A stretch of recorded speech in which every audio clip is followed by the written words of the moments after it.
Should you be using AI to make your flyers and graphics? Let's actually talk about it because the internet has got some big feelings. Hi, I'm Samantha. I run Sam Nicole Designs. You can find me on Facebook, TikTok, Instagram, and YouTube. If you run a small business, you've probably watched the fight play out online. Someone's complaining about the AI flyers.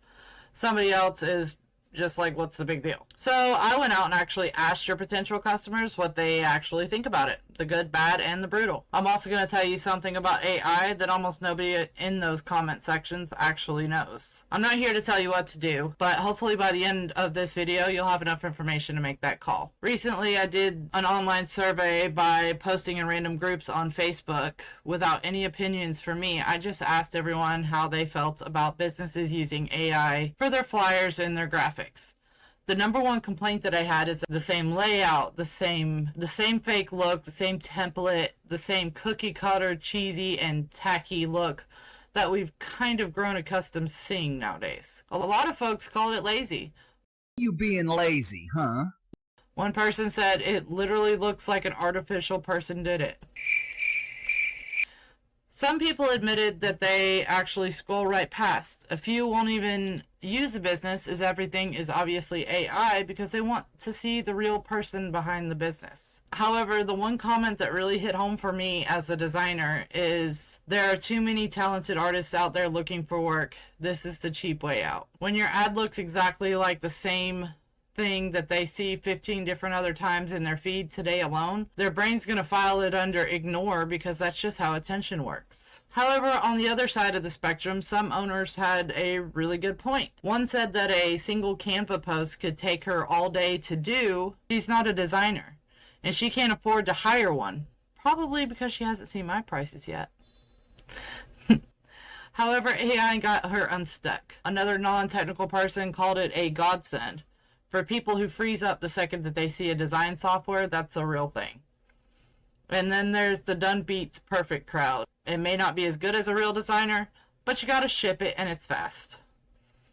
A lot of people were saying that AI is already everywhere. Your bank, your doctor's office, the customer service robot that you have to deal with. And honestly, they're not drawing a line in the sand at a flyer. If it's AI or literally nothing because you're one person with a to-do list a mile long, I get it. Sometimes, something is better than nothing.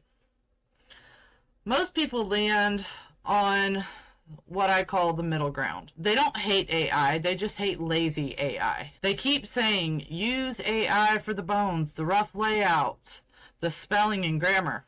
Talking to you people out there that don't know how to spell, I'm just saying, check your work. And then make it yours. Your fonts, your colors, your photos, your voice. And then one person really nailed it when they said that AI is a wonderful tool. It's just not the finish line. A few people did bring up the environmental side, and I get it. Water, power, the data centers, they're not great.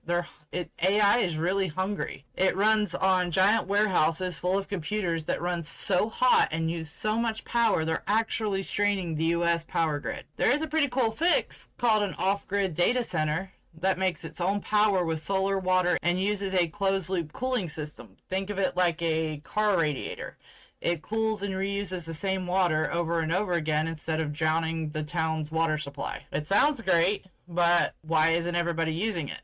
Why do we keep hearing the complaints? There's 3 reasons behind it. The parts just don't exist fast enough. They cannot be made fast enough. The big transformers and batteries that you would need to build your own power plant have a wait list that's literally several years long. Another thing that is a problem is that they eat up a lot of land.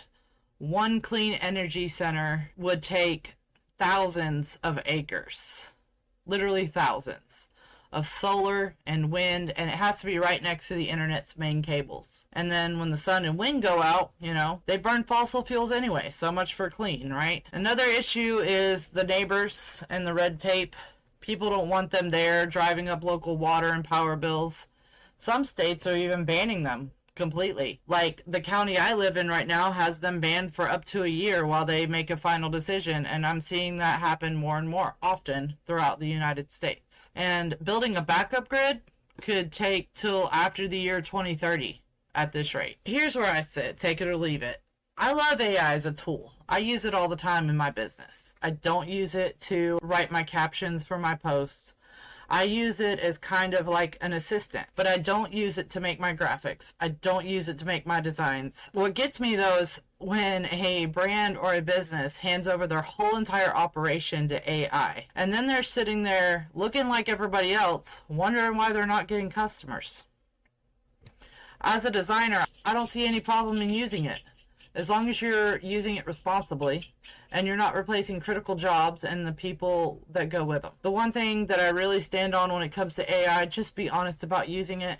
We can tell anyways, you might as well tell the truth. So, is AI good or bad for your graphics and visuals? Honestly, that's your call. Like I said in the beginning of the video, I'm not here to tell you what to do, I'm just here to give you some information. You have both sides, all the info. Good luck with your business. I wish you the best regardless of what you decide. If this video helps you in any way, please follow my socials because I share tips and tricks all the time about helping your small business grow. And if you'd rather have somebody handle all the design so it actually does stand out for a price cheaper than what you'd expect, you know where to find me.